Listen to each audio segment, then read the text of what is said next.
ये कहते हैं कि एक सरकार को विपक्ष को साथ में लेकर चलना चाहिए। आप तो सरकार के सहयोगी हैं, इसीलिए सवाल हम आपसे पूछ रहे हैं क्योंकि बाकी चार लोग तो विरोध करेंगे, गौरव जी का भी और बीजेपी का भी। क्या आपको लगता है कि कहीं ना कहीं हमारी सरकार ने विपक्ष की कोई बात नहीं सुनी और सिर्फ जो उसके मन में आया वो उसने किया? नहीं, मुझे ऐसा नहीं लगता है इसे, क्योंकि हर बार प्रधानमंत्री ने मुख्यमंत्रियों के साथ बैठ के हर चीज पे विचार विमर्श किया है, ताकि चाहे वो कोरोना कंट्रोल हो, चाहे वो वैक्सीनेशन जब शुरू होने वाला था, वैक्सीनेशन की डिस्ट्रीब्यूशन कैसी होगी, एक चीज के बारे में हर राज्य के मुख्यमंत्री को ये फिर बीच में बोलने लगे। रागिनी जी प्लीज, हाँ बोलिए। सर्वदलीय बैठक और देश और राज्य, सर्वदलीय बैठक और राज्य के मुख्यमंत्रियों के बैठक में बहुत अंतर होता है। वैक्सीन डिस्ट्रीब्यूशन का हम राज्य सरकारें कर रही हैं, कोई दलगत नहीं हो रहा है कि सर्वदलीय बैठक करेंगे प्रधानमंत्री।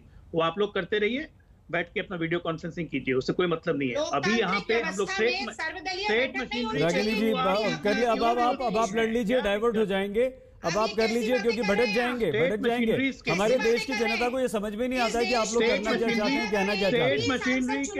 स्टेट मशीनरी के थ्रू वैक्सीन का डिस्ट्रीब्यूशन हो रहा है राज्यों में, कांग्रेस के राज्य में।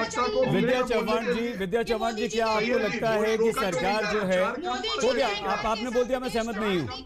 रागिनी जी और आलोक जी आपने कह दिया कि मैं आलोक जी आपने कहा मैं सहमत नहीं हूँ। रागिनी जी आपकी बात पूरी हो चुकी है।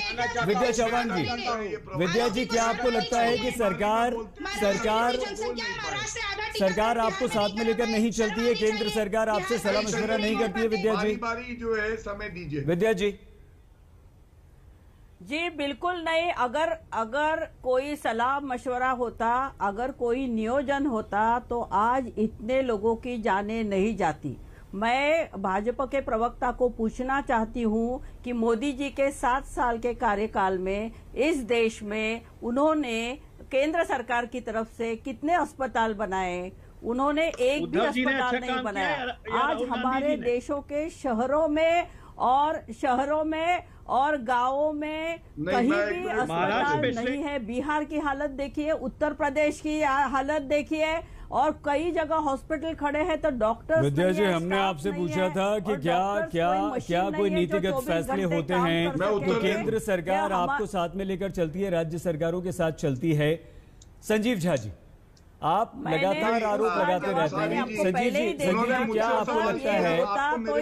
अरे नहीं आना है ना सर, आपके पास बाद में आएंगे। नहीं आना है आपके पास, सब पूछेंगे उसके बाद आपके पास आएंगे। केंद्र सरकार मत आइए, आपसे जवाब संजीव झा जी, ऐसा क्यों होता है कि आप लगातार कोई भी बात होती है संजीव जी तो आप सीधे केंद्र पर आरोप लगा देते हैं? संजीव झा जी।